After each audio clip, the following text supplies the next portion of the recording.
e que a igreja possa cantar juntamente conosco, sabendo que o Deus cuida de nós.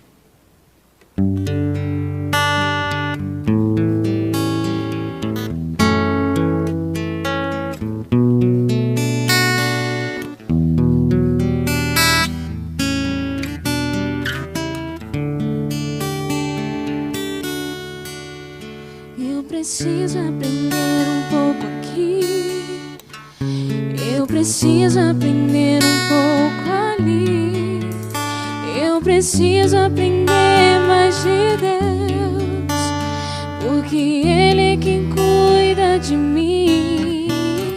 Se uma porta se fecha aqui, outras portas se abrem ali. Eu preciso aprender mais de Deus, porque Ele é quem cuida de mim.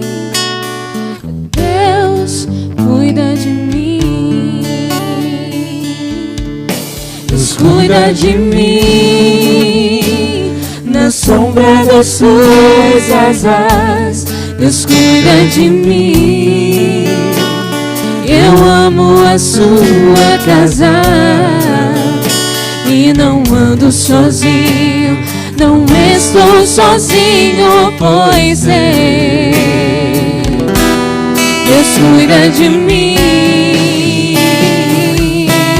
Deus cuida de mim. Na sombra das suas asas, Deus cuida de mim. Eu amo a sua casa e não ando sozinho, não estou sozinho, pois Deus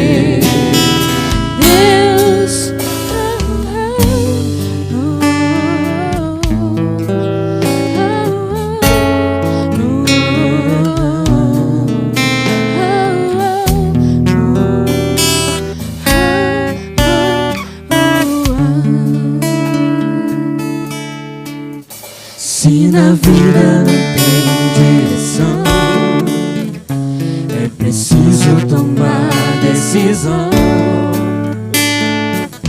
Eu sei que existe alguém que me ama, Ele quer te dar a mão. Se uma porta se fecha aqui, outras portas se abrem ali. Eu preciso aprender mais de Deus, porque Ele é quem cuida de mim.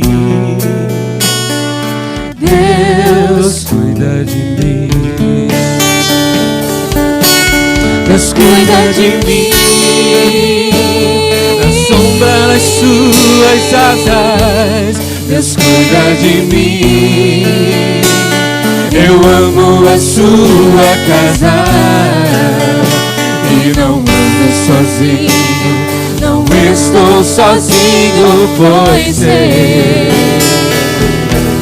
Deus cuida de mim. Deus cuida de mim. Na sombra das suas asas, Deus cuida de mim. Eu amo a sua casa e não ando sozinho, não estou sozinho, pois Deus cuida de mim. Você não está andando sozinho, você não tem andado sozinho, porque o Senhor eterno está contigo. Sabendo que o Senhor tem cuidado da minha igreja. Beatriz, olha por favor, colocando esse momento de adoração nas mãos do Senhor e que a palavra venha de encontro à tua igreja. Deus, te agradecemos e te entregamos tudo que nós colocamos agora diante do Senhor, tudo que podemos cantar, tudo que podemos ter certeza em nossos corações. Obrigada porque o Senhor cuida, obrigada pela sua misericórdia derramada dia após dia sobre as nossas vidas. Nós te agradecemos nesse momento pela saúde que temos, pela vida que o Senhor nos dá dia após dia. nós entregamos ao Senhor as nossas aflições, as nossas ansiedades, nossas angústias e colocamos a vida daqueles que nós amamos nas suas mãos. Que o Senhor cubra cada um deles com as suas asas, com as suas mãos, que eles estejam guardados, protegidos, debaixo da sua misericórdia, da sua bondade, da sua graciosidade. Obrigada por ser o nosso Deus, obrigada por ter nos dado o teu reino, por ter nos encontrado. Nós te agradecemos porque tem cuidado de nós e tem nos mostrado e tem nos dito isso dia após dia. Esteja com o que nós vamos ouvir agora, da boca de um irmão, mas sabemos que vem do Senhor. Esteja com os nossos corações, esteja com todos aqueles que estão agora ouvindo, que o Senhor esteja abrindo nossos corações, nossas mentes, nossos ouvidos, para que nós possamos estar nos entregando e nos submetendo à sua voz e aquilo que o Senhor preparou para cada um de nós. Em nome de Jesus, nós te agradecemos pelo Senhor. Amém.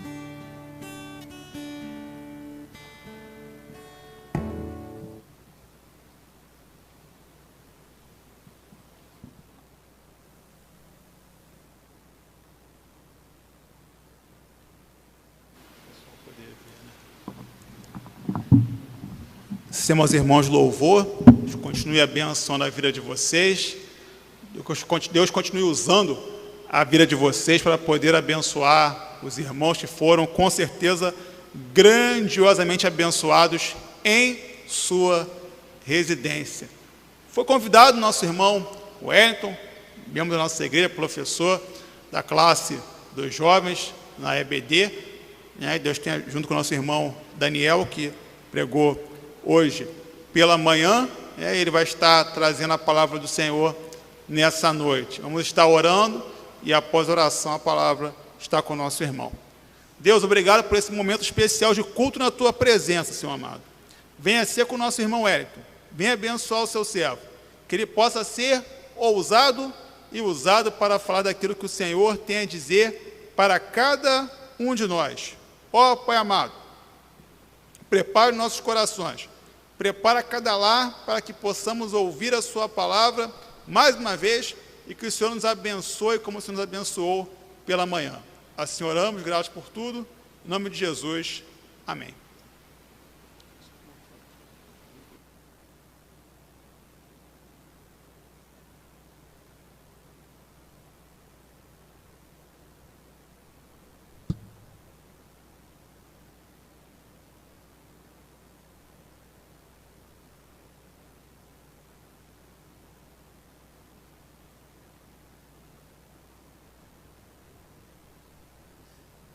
Graças a Deus, meus irmãos, boa noite.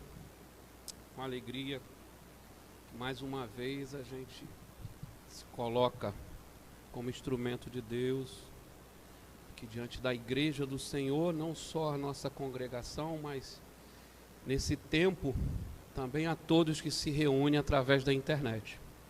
Agradecemos a Deus por estarmos saudáveis, com a mente sã, para refletir acerca da palavra do Senhor, que é o que nós temos de sólido, de verdadeiro, de infalível nas nossas vidas. Tudo mais não se sustenta, tudo mais apresenta um certo grau de incerteza, mas a palavra do Senhor, ela permanece para sempre. Tudo aquilo que o Senhor falou se cumprirá, nenhum tio, nenhum i será alterado, nada deixará de se cumprir. Então nós temos essa palavra, que é o nosso sustento. Como foi dito pelo nosso irmão Daniel pela manhã, nós vamos continuar refletindo no texto do Evangelho segundo escreveu Lucas, capítulo 12, a partir do verso 22. Vamos continuar pensando acerca do desafio que o Senhor nos propõe, mais do que um desafio que Ele nos propõe, da segurança que Ele nos oferece, do convite bondoso e gracioso do Senhor para aqueles que o temem. Uma estrada segura, como nós cantamos aqui, nós não andamos sozinhos, Ele está conosco. Momentos de desamparo, momentos de tempos nebulosos, a gente tem a sensação de estar sozinho. O evangelho que nós estamos estudando, estamos refletindo nesta noite, capítulo 24, conta a história de 2 discípulos, né? O texto bem conhecido, os discípulos a caminho de Emaús, que viveram com Jesus, acompanhando Jesus durante os 3 anos e meio do seu ministério terreno, e as circunstâncias abalaram a sua fé. As circunstâncias sepultaram até certa medida a sua esperança, a ponto de seus olhos fecharem, deles não conseguirem perceber a quem eles serviam. E o Senhor surge diante deles no caminho para Emaús, começa a conversar, expõe a palavra e mostra que nada do que está acontecendo é surpresa, deveria surpreendê-lo. Nada do que está acontecendo deveria enfraquecê-los ou desencorajá-lo à caminhada. E ao verificar, ao reconhecer o Senhor ressurreto, eles se enchem de coragem, se enchem de ousadia e retornam a Jerusalém. É interessante que alguns, quando comentam após a morte de Jesus, o fato dos apóstolos ou dos discípulos terem ficado em Jerusalém apontando como uma comodidade. Mas há um outro lado a se pensar, que é o desafio de ficar no lugar aonde o líder deles for assassinado. Se mataram Jesus, a quem eles reconheciam ser o Messias, o que fariam com eles?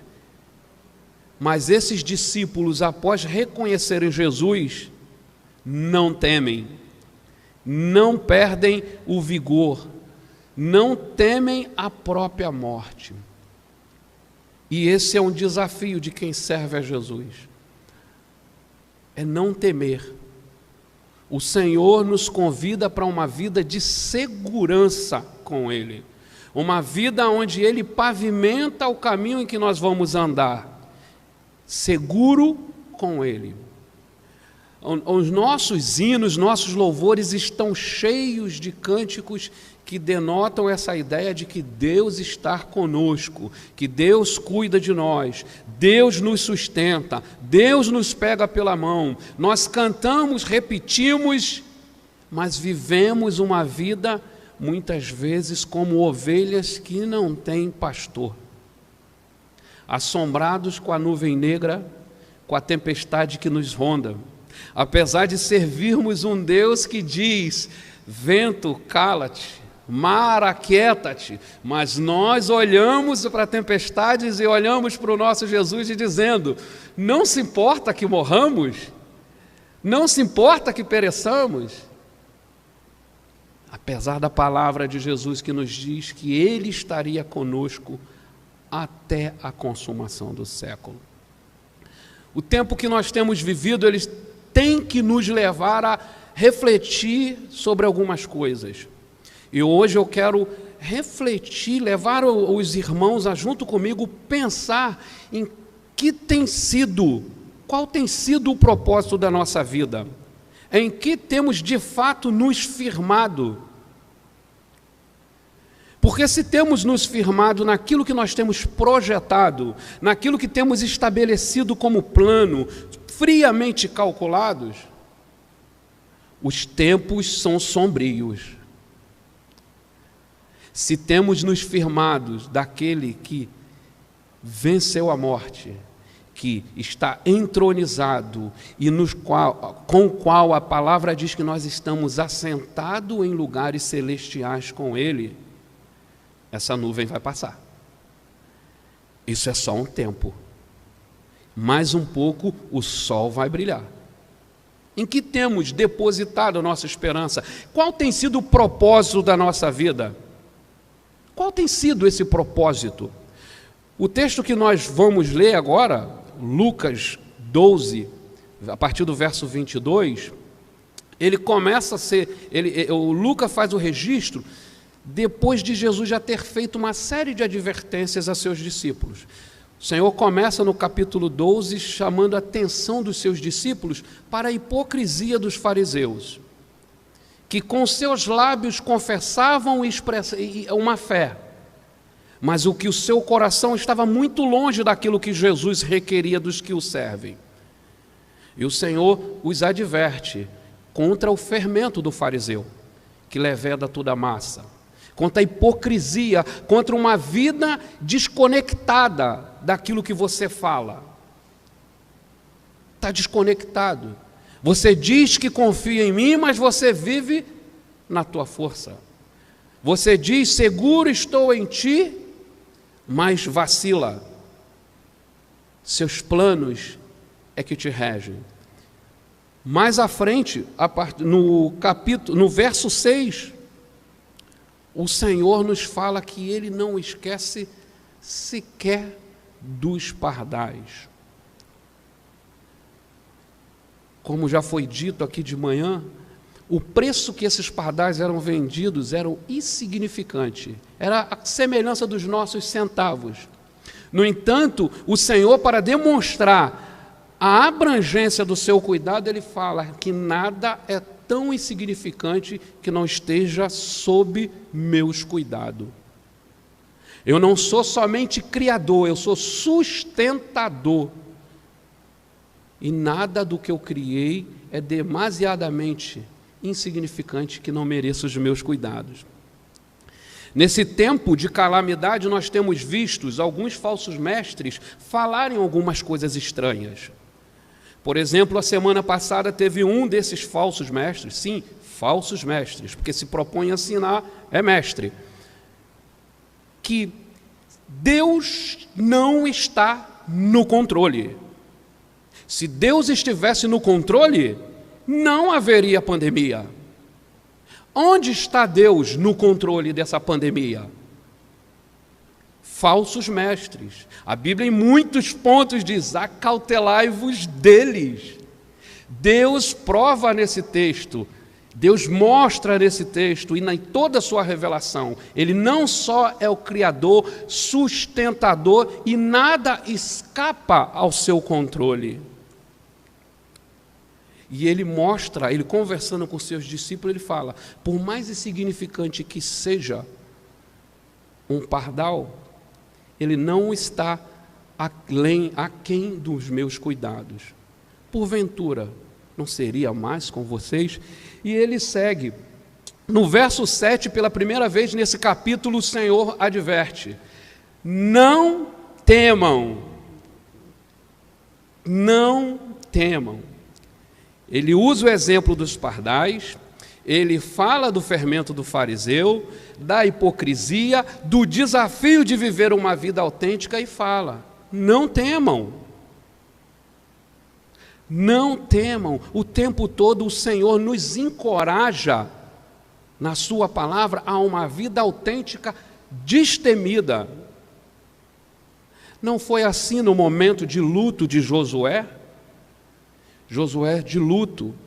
Como eu vou liderar esse grande povo? E agora Moisés está morto. Senhor, não tema. Não tema. Eu estou contigo. Aqui o Senhor fala para os seus discípulos. O texto começa falando de uma multidão, mas Lucas observa o seguinte: especialmente aos seus discípulos. Ele está falando para aqueles que o cercam, para aqueles que estão o tempo todo aos pés do Senhor e, no entanto, mostram-se vacilantes. E o Senhor vem preparando os fundamentos para o que Ele vai nos desafiar a partir do verso 22. Mas Ele já adverte: não temam.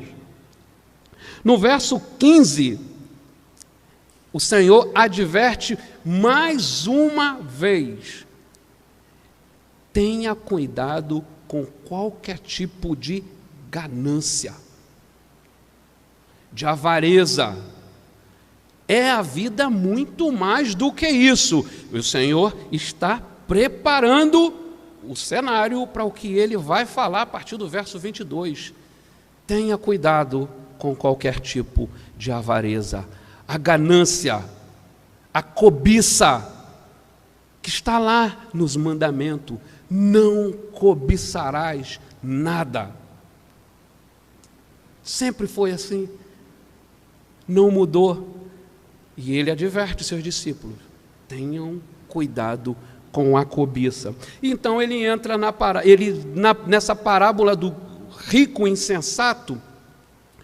O Senhor apresenta alguém totalmente fora dos padrões da época, que não fora o teu esforço que o fez bem-aventurado, porque diz que a sua plantação deu em abundância, não diz que ele usou uma nova técnica, um novo recurso para que isso acontecesse, mas uma dádiva o alcançou.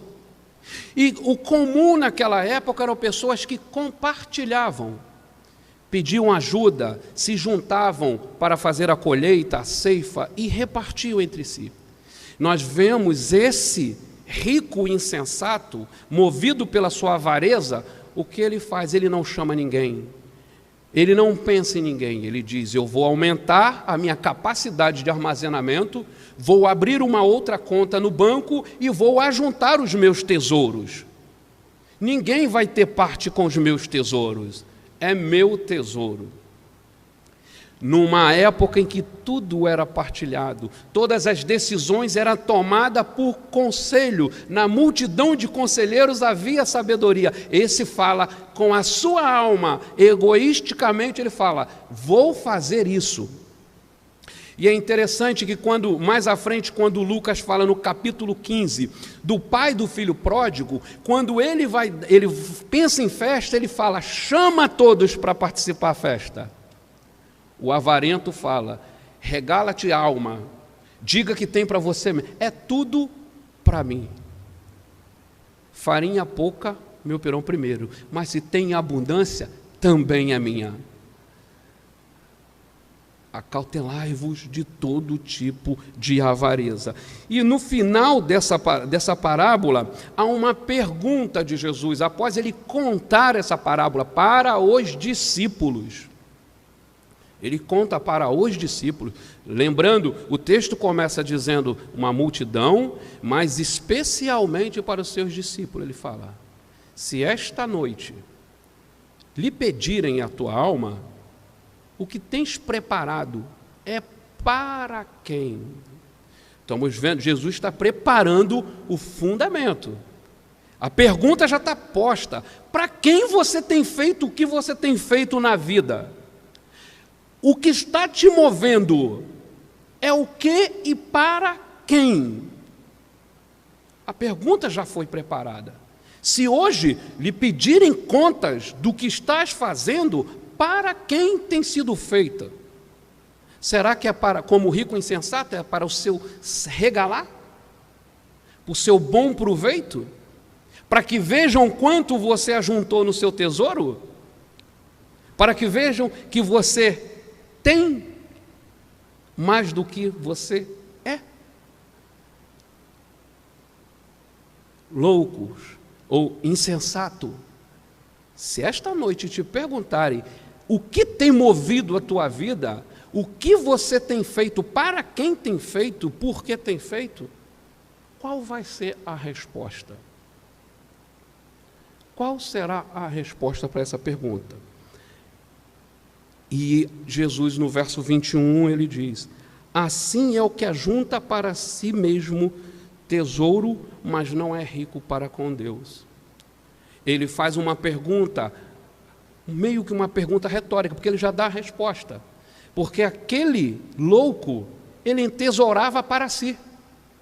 Quando fosse pedido conta dele, para quem era o que ele estava, para quem a sua vida era dada, era gasta, os seus recursos eram oferecidos, era para si mesmo. E Jesus fala: assim é aquele que ajunta para si e não entesoura no reino. João, ele diz, trabalhai não pelas coisas que perecem. Como temos sido movidos? Então agora nós entramos no nosso texto, verso 22, Jesus preparou, lançou os fundamentos, foi mexendo com seus discípulos, E começa a dizer, Jesus se dirige aos seus discípulos dizendo: por isso vos digo, não vos preocupei com a sua vida, quanto ao que irão comer, nem com o corpo quanto irão vestir. Porque a vida é mais do que o alimento, e o corpo mais do que as roupas. Ele já tinha dito no verso 15, porque a vida de uma pessoa não consiste na sua abundância de bens. Verso 15. Agora no verso 23 ele diz, porque a vida de uma pessoa não é só alimento e roupa. Ele está juntando para sintetizar, dizendo, o que tem aqui não resume a sua vida. O que você conquista aqui não resume a sua vida. As suas conquistas não são a sua identidade. Não é pelo que você tem que você deve ser reconhecido. E a Bíblia exorta isso o tempo todo.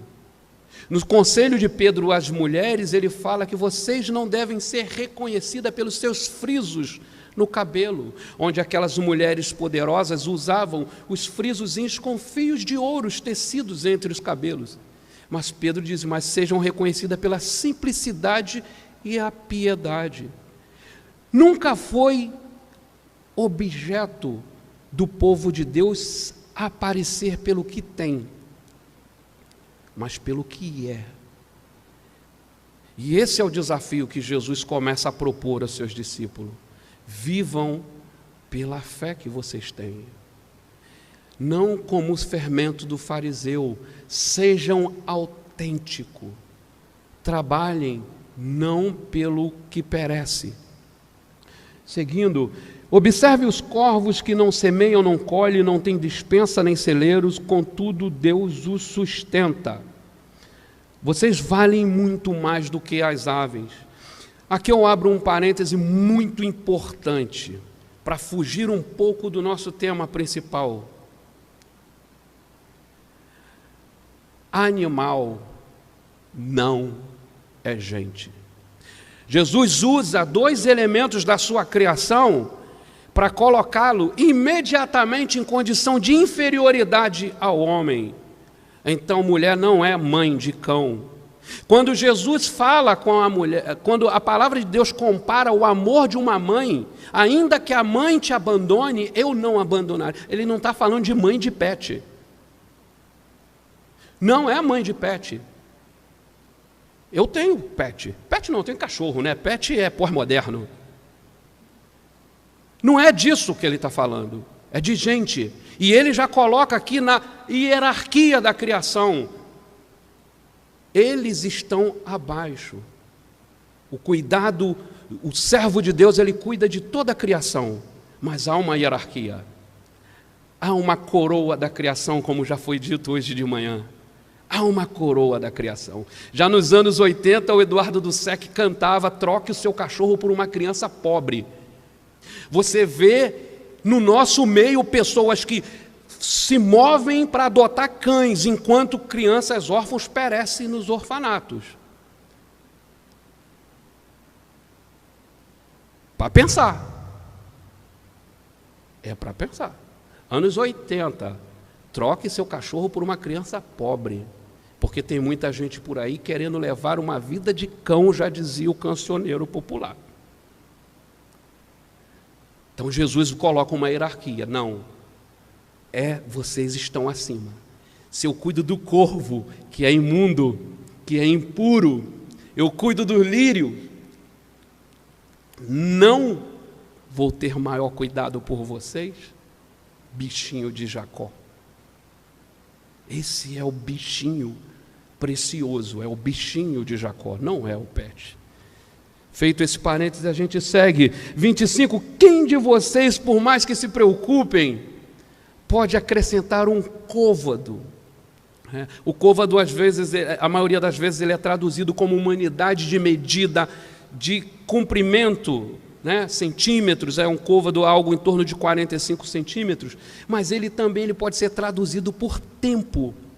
E há uma ideia por trás. Você não pode acrescentar 1 hora à sua vida. 1 hora sequer. Eu vou aguentar mais 1 hora até que meu filho chegue para me visitar. Você não pode. Se você tiver que morrer, você vai morrer antes. Você não pode acrescentar 1 hora. Deus primeiro coloca o homem acima da criação e depois ele traz de novo para o seu devido lugar. Você não pode nada. Você é a coroa da criação, todavia, tu foi criado. Eu sou o criador e sustentador de todas as coisas. E se você não pode sequer acrescentar 1 hora na sua vida, por que você vai turbar o vosso coração com todas as outras coisas, se as mínimas você não é capaz de fazer? Não se turbe o vosso coração.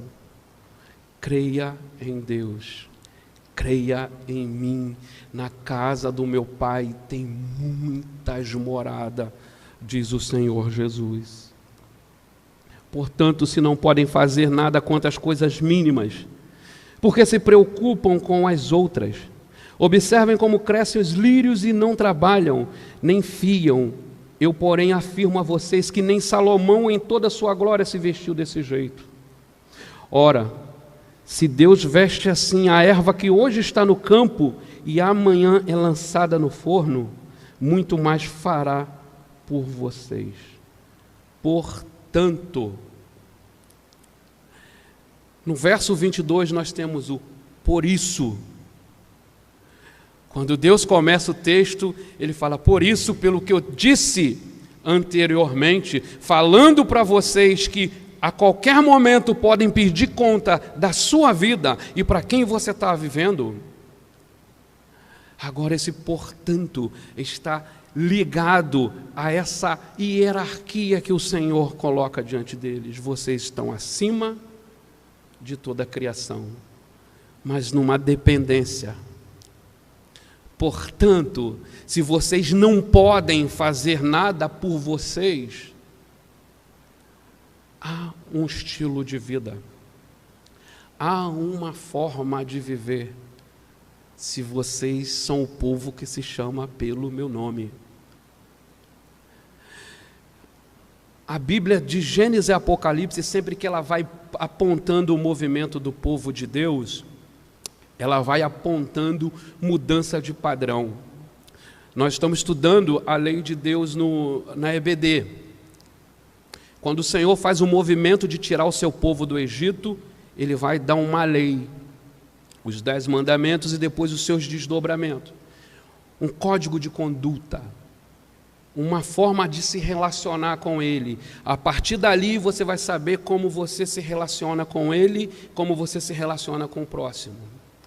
E esse texto que a gente está estudando, ele é parte do Sermão da Montanha, que é a semelhança do que acontece no Sinai.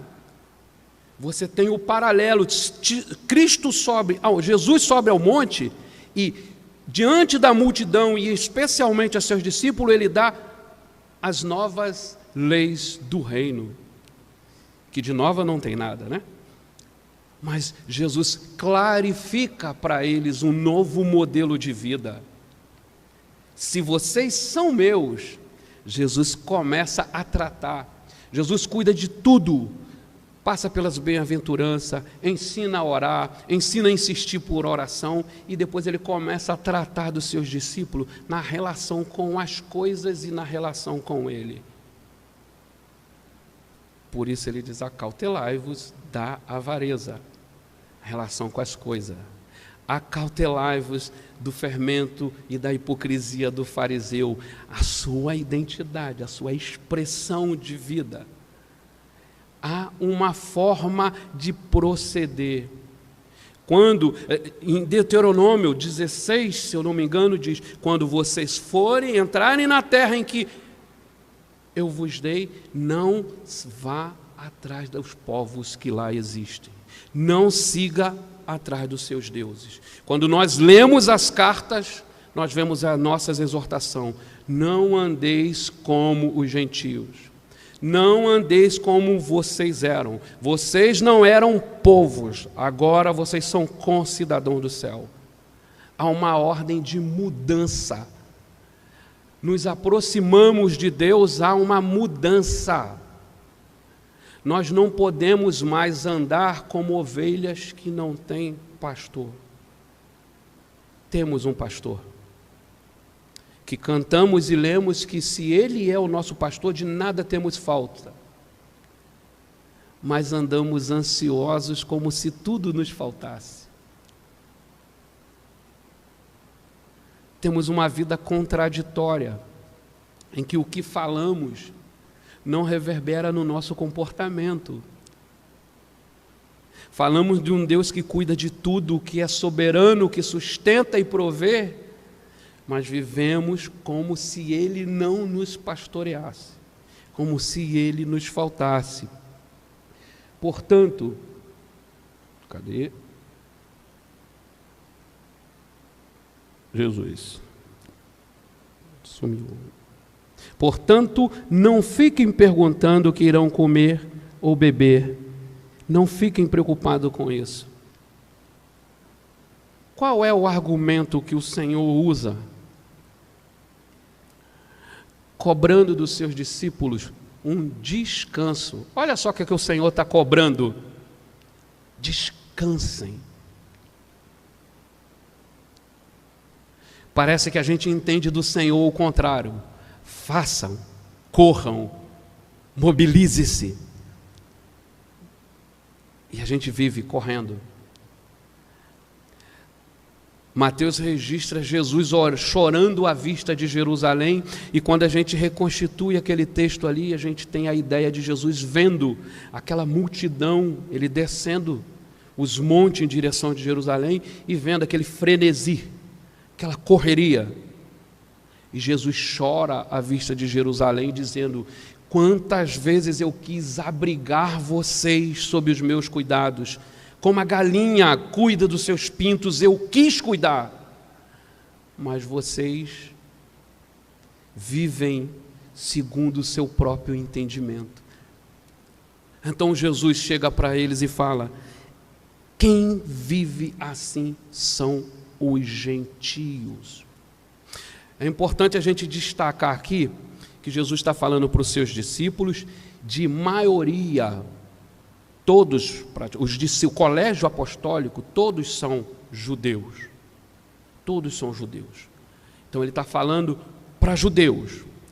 Então, quando Jesus está se apontando aqui, os gentios que vivem assim, ele não está fazendo uma separação de povos, mas ele está usando aquilo ali para ensinar os seus discípulos. Eles que não têm em quem confiar, eles que estão perdidos, inimigos de Deus, até aquele ponto ali, inimigos de Deus, afastados de Deus, vocês que têm a lei, vocês que têm o profeta, vocês que me esperavam, não podem viver assim.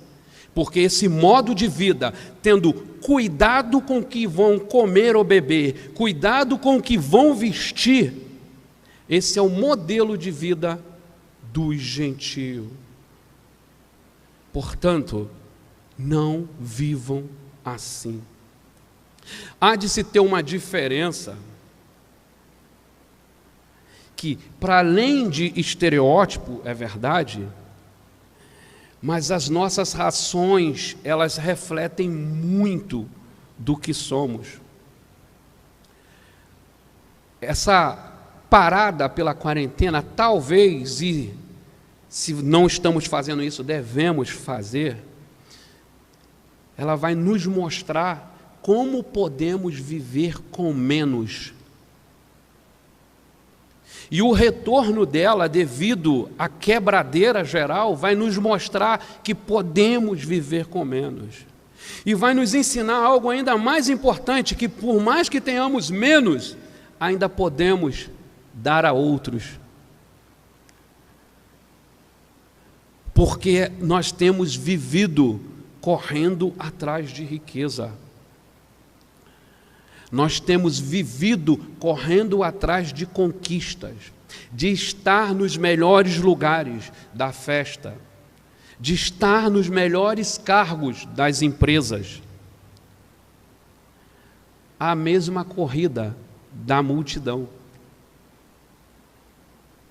A mesma corrida da multidão. Estou dizendo com isso que nós não podemos pleitear isso? Logicamente que não. Todavia, nós não somos movidos por essa competição que está diante de nós. Essa reflexão que nós fazemos, ela tem que nos levar a pensar se de fato aquilo que vivemos, vivemos para a glória de Deus. Se os esforços que eu tenho empenhado são esforços para que em tudo Deus seja glorificado, que em tudo o seu nome seja conhecido.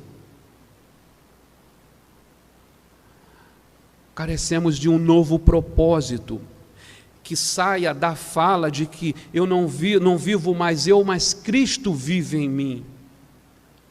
Isso não pode ser um discurso pronto. Isso tem que ser uma atitude de vida. Isso tem que ser um posicionamento de vida. Isso tem que ser a marca da vida da igreja. E essa é a preocupação com o nosso testemunho. Nós não podemos viver como os gentios. Palavra de Jesus. Busque antes de tudo o reino do céu e a sua justiça. Importante a gente pensar nisso. Quando Jesus fala de busca, o reino do céu não tem a ver com conquistar com o reino, porque mais à frente, como nós vamos ver, ele fala que ao nosso Pai agradou dar-nos esse reino. Mas essa busca é por impregnar o ambiente, a sociedade, aonde a gente vive, com as marcas do reino, com as marcas da justiça do reino, que a expressão de louvor venha a partir de nós. E quando a gente vê essa mistura que acontece entre nós, quando a gente olha a internet, é impossível distinguir o joio do trigo. Tamanha ferocidade, a agressividade, os xingamentos, as trocas de ofensa. Aonde está a expressão do reino e da sua justiça? Repetindo, o reino nos é dado, mas o buscar o reino e a sua justiça tem a ver com como nós expressamos, tornamos isso conhecido. Aonde a igreja representada por nós chega, ali deve chegar os padrões do reino, na faculdade, no trabalho, na família, na internet. Não é terra de ninguém. A internet. Ainda continuamos servos de Deus enquanto clicamos ou teclamos. Não nos despimos da nossa responsabilidade de testemunhar do Senhor também lá. E hoje um ambiente de maior convivência. Hoje o nosso espaço social é a internet. Estamos enclausurados. E o testemunho que temos tido dos mais atuantes na internet é estarrecedor em termos de buscar o reino e a sua justiça. Que testemunho que temos presenciado. Não temais, ó pequenino rebanho, porque ao vosso Deus, ao vosso Pai vos agradou dar o reino. É interessante esse pequenino rebanho. Jesus está diante de uma multidão, mas dentro da multidão tem um pequenino rebanho. Por isso que Lucas, quando começa a sua narrativa, ele já diz: Uma grande multidão, mas ele falava especialmente aos seus discípulos. Não está na multidão. Nós não somos multidão. A multidão ela passa desapercebida. A multidão requer de Jesus o que ele não está aqui para fazer, como foi dito de manhã, ser o legislador da minha causa, né? Apesar das músicas, julga a minha causa, Senhor, ao meu favor.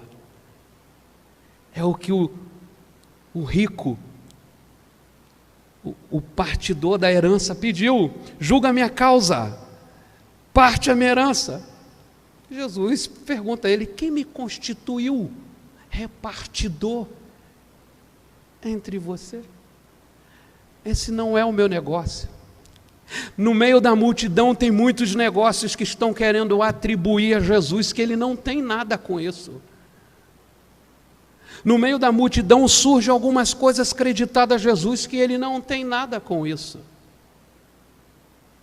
No meio da multidão pensam em Jesus como rei desse mundo. E ele disse: Pilatos, o meu reino não é desse mundo. Eu não tenho parte com isso. Não é a multidão, é o pequeno rebanho. Mas esse pequeno rebanho que diante da multidão, diante de um sistema romano opressor em que eles estavam inseridos, diante de um sinédrio, de uma religião judaica opressora até certa medida, porque era a perseguição daquele primeiro momento, era os judeus se rebelando contra aqueles seguidores de Cristo, que até então ainda não tinham sido chamados de cristãos. Mas não temam, pequenino rebanho, não temam viver diferente, não temam abrir mão dessas coisas, não temam redirecionar os seus apetites, não temam, porque coisa melhor agradou ao Pai lhe dar, porque ao Pai lhe agradou dar-te o reino. E o reino de Deus, o reino dos céus, ao contrário de muitas coisas que nós temos ouvido, não é comida, nem bebida, é alegria no Espírito Santo. Porque andam ansiosos por essas coisas? Porque vocês anseiam com toda a sua força por essas coisas? Porque não se aquietam essas coisas? Esse modo de proceder é dos gentios. Vendam seus bens, deem esmola, façam para vocês mesmos bolsas que não desgastem, tesouro inesgotável. É claro o contraste que Jesus está fazendo aqui, não é nenhuma teologia da pobreza, né, de que você tem que jogar tudo, né, igual Francisco de Assis, abandonar a herança, largar tudo e sair e morar no mato. Não é disso que está falando. Mas é de reconhecer o valor deste em relação a este. O que te importa? O que tem canalizado as suas forças, de fato, é o reino de Deus. É a expansão do reino de Deus. De fato, o que está monopolizando o seu investimento é o reino de Deus. De fato, o filho que você está criando é para a glória de Deus. O plano que você está traçando está submisso à vontade de Deus para o seu filho? Ou é como o gentio? É a leitura que eu faço da sociedade, o que a sociedade demanda de mim, é isso que eu busco. Mas esse texto aqui nos apresenta uma contramão. Como John Stott fala, a contracultura do reino. É o reino de ponta cabeça. Ser é o bastante. Ter não é o mais importante. Ser é o bastante. Na cultura do reino, eu não sou o que eu tenho, mas eu sou reconhecido por quem eu sou e quem me colocou aonde eu estou. E nós estamos sendo reconhecidos por quê?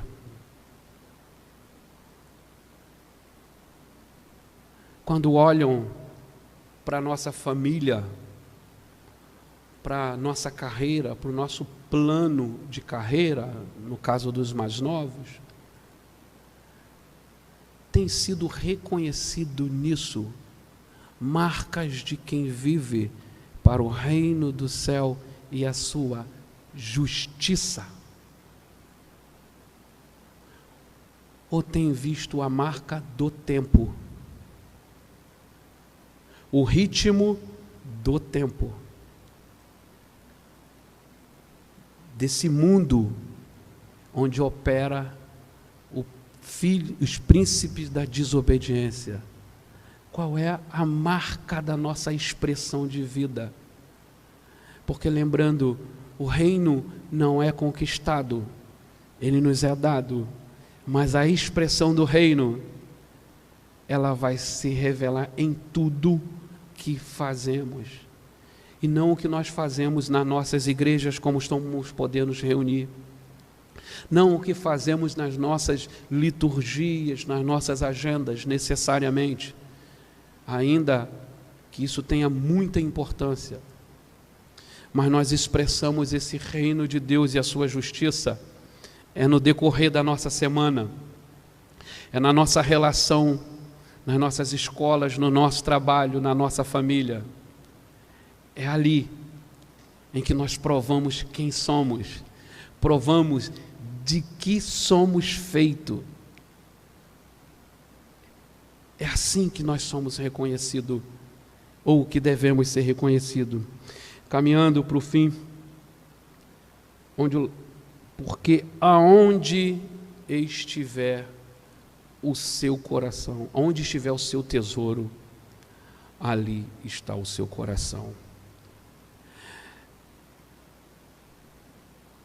João Calvino, reformador, ele diz: o coração do homem é uma eterna fábrica de ídolos. O coração do homem é uma eterna fábrica de ídolos. E muito facilmente a gente sai de uma coisa que começa legítima, movida pelas razões certas, e quando vemos, se transformou no nosso ídolo. E não se engane, meus irmãos, às vezes nós idolatramos coisa na nossa vida de igreja, nós idolatramos o púlpito, nós idolatramos ministério de louvor, departamentos, lideranças disso ou daquilo. A semelhança dos que nos antecederam no tempo bíblico, adoramos instituições, e no caso deles, eles chegaram a tornar ídolo a lei. Eles adoravam a lei mais do que o Senhor da lei. Tão facilmente a gente passa de cuidar dos filhos que são a herança do Senhor, para o filho virar o nosso tesouro. E nele está o nosso coração, não no Senhor que nos confiou o filho. Tão facilmente a gente idolatra o casamento, e nele está o nosso tesouro, e não no Senhor. Tão facilmente nós idolatramos o que concebemos como família,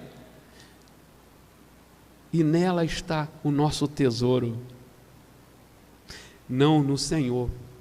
Essa semana um vídeo no Twitter de uma irmã desesperada, amaldiçoando o governador de São Paulo, porque ele soldou a porta do comércio dela, que ela levou a vida. Isso aqui é a minha vida. Irmã, amaldiçoou até a enésima geração do governador, porque o seu tesouro lhe fora tomado. Anos atrás, uma entrevista da Ana Hickman, ela dizendo, quando nasceu seu primeiro filho: agora minha vida faz sentido, agora eu tenho uma razão para viver, isso aqui é a minha vida, é o meu tesouro. Muito facilmente nós pegamos os nossos afetos legítimos e tornamos ídolos, os nossos postes ídolos. E o Senhor nos adverte: o seu coração está lá. A tua boca pode dizer outra coisa, mas o teu coração está lá. Por isso, quando te pedirem a tua alma, o que você tem feito, para quem tem feito, vai ser sempre para o seu tesouro. Porque é lá que está o foco da sua vida. É ali que suas energias são sugadas, que seu pensamento é sugado.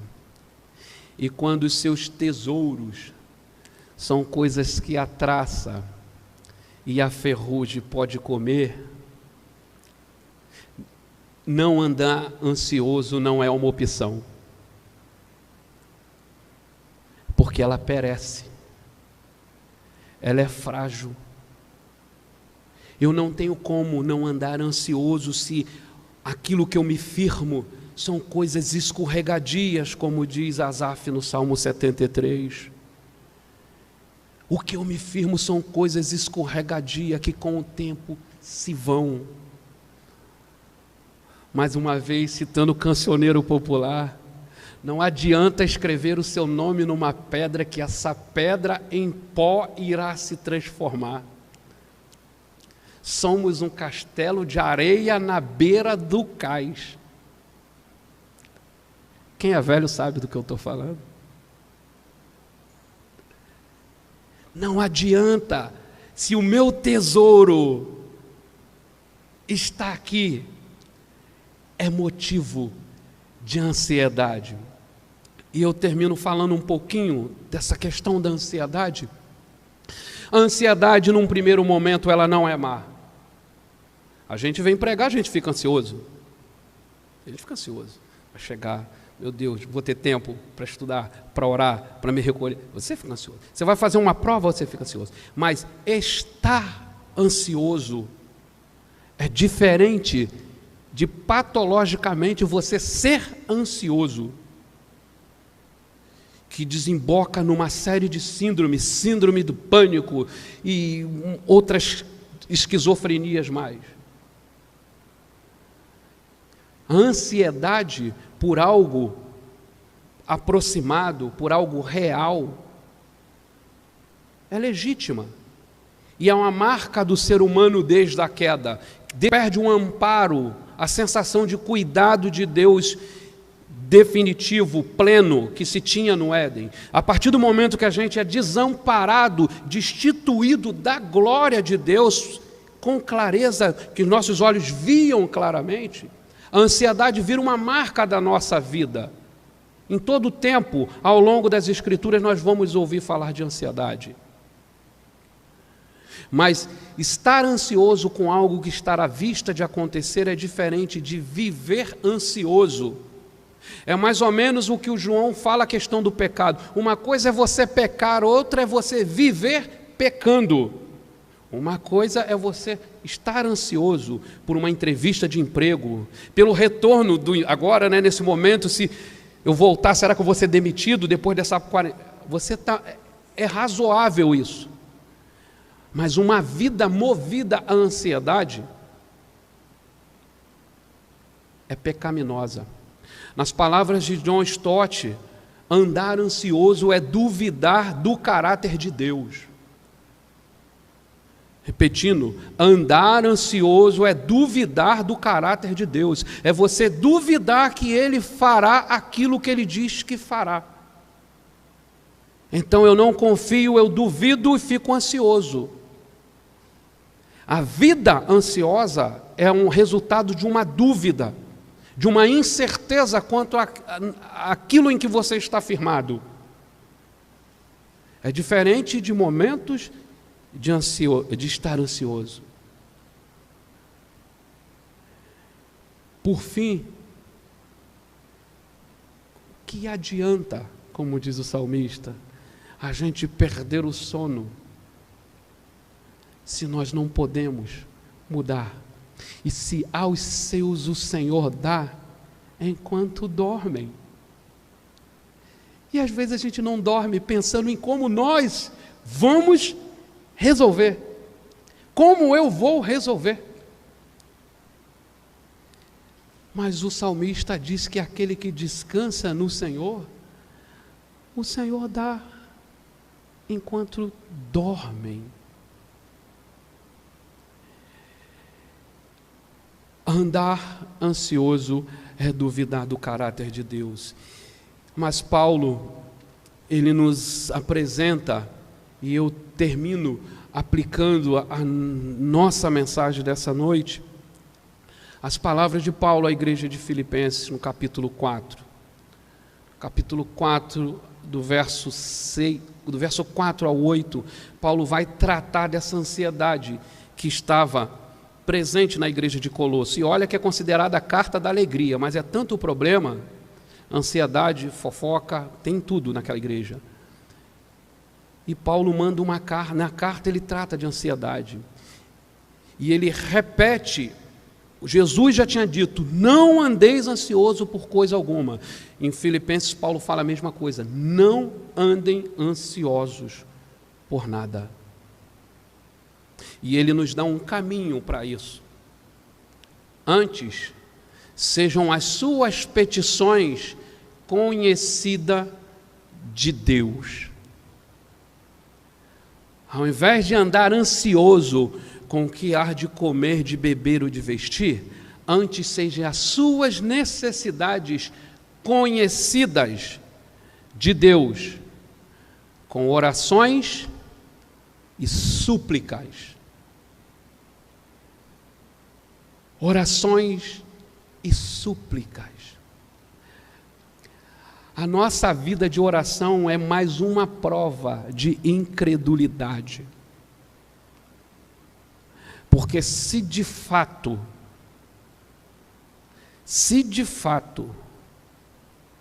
nós acreditássemos em coisas tipo essa que nós acabamos de ler, ou eu não li, eu falei, se de fato nós oraríamos muito mais. Muito mais. Se essa expressão fosse verdadeira, de que nós descansamos no Senhor, de que o Senhor é o meu pastor, de nada eu tenho falta, no Senhor eu posso sossegar em paz, eu me deito e pego no sono, se isso fosse uma expressão de uma verdade internalizada em nossa vida, nós teríamos de fato vida de oração. Paulo fala, remédio para a ansiedade, seja a sua situação conhecida diante do Senhor, contando para o irmão, primeiramente, murmurando, publicando na internet, botando ali o emoji, eu estou triste. Não. Com orações e súplicas. Para nós, temos um caminho para sair da ansiedade que diz, né, se a doença do século. Não sei de que século que Paulo já falava dela, Jesus já falava dela, eu não sei de qual século que é essa ansiedade, mas dizem que é a doença do século. Talvez porque ao longo da história ela foi interpretada por um monte de doenças diferentes, né?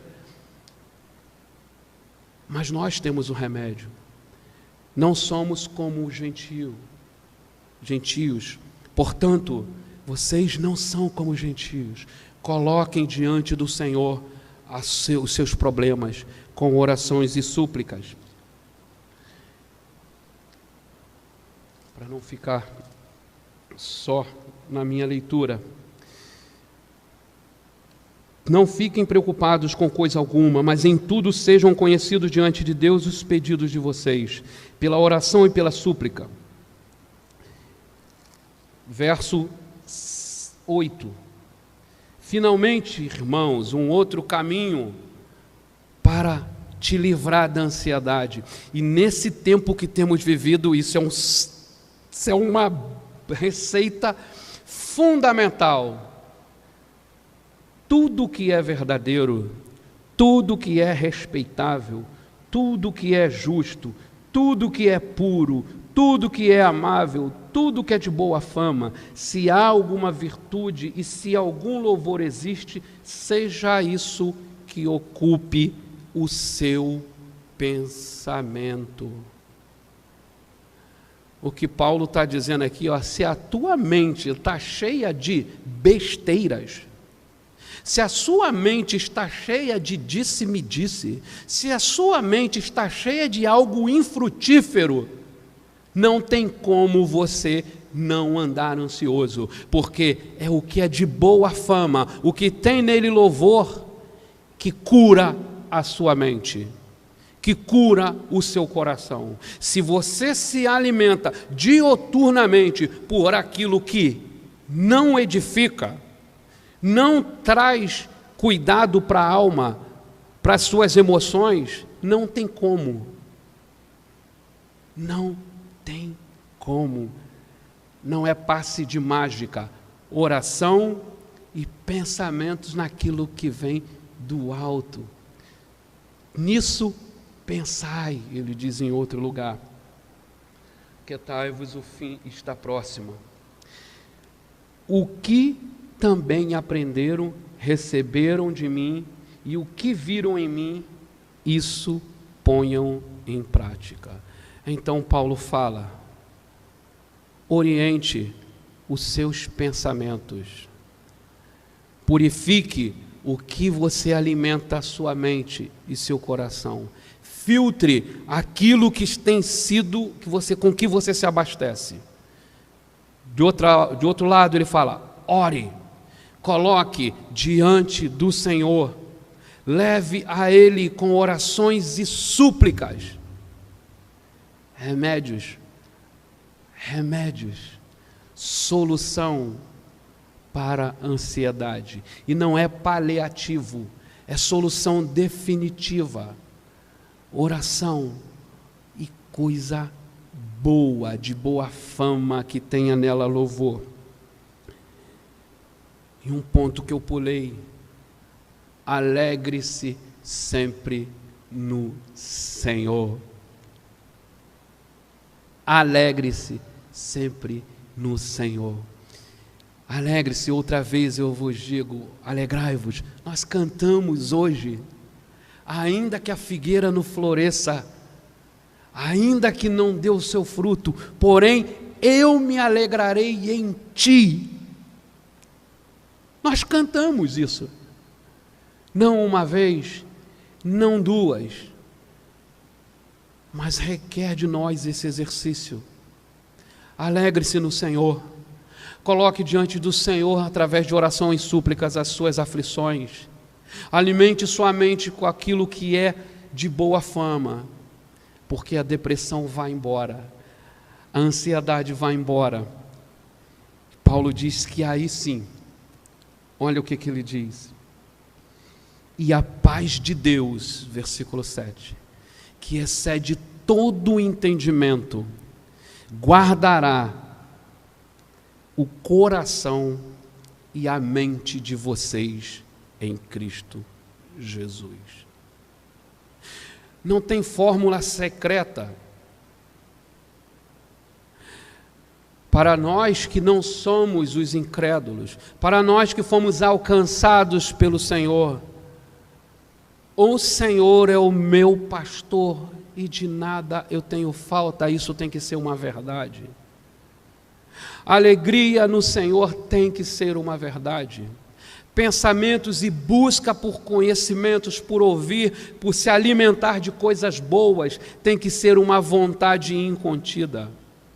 Tornar conhecido do Senhor tudo em oração e súplica, porque só assim estaremos livres da ansiedade, porque a paz de Deus, que excede todo entendimento, guardará o seu coração e a sua mente. Que Deus nos abençoe, que seja verdade na nossa vida, não andar ansioso por coisa alguma, crendo em Deus, crendo em Jesus, o seu Filho a quem Ele enviou, sabendo que na casa dele tem muitas moradas, e se não fosse assim, Ele não teria dito. Agradeço a oportunidade, em nome de Jesus, pastor, irmão Eduardo.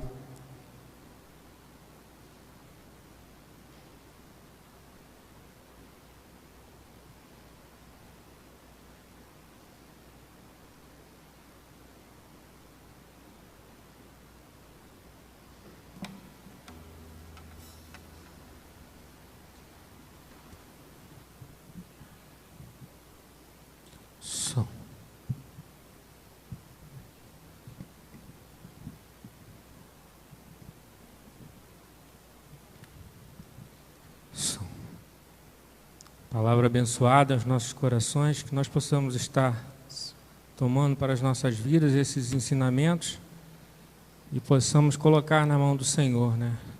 Porque dele é todo o trabalho, e nós possamos estar descansando no Senhor.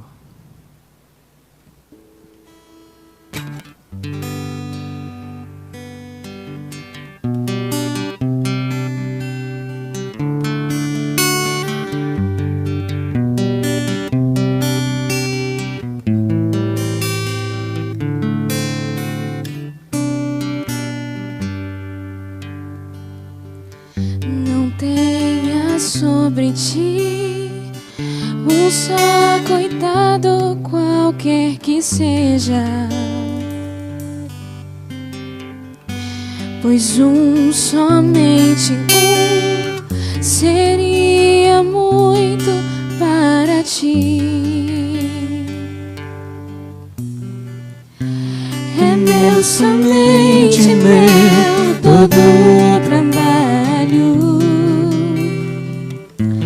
E o teu trabalho é descansar em mim. É meu, somente meu, todo o trabalho. E o teu trabalho é descansar em mim. Não temas quando tiveres que tomar decisão. Entrega tudo a mim, confia de todo o coração. É meu, somente meu, todo o trabalho. E o teu trabalho é descansar em mim. É meu, somente meu, todo o trabalho. E o teu trabalho é descansar em mim. É meu, somente meu, todo o trabalho. E o teu trabalho é descansar em mim.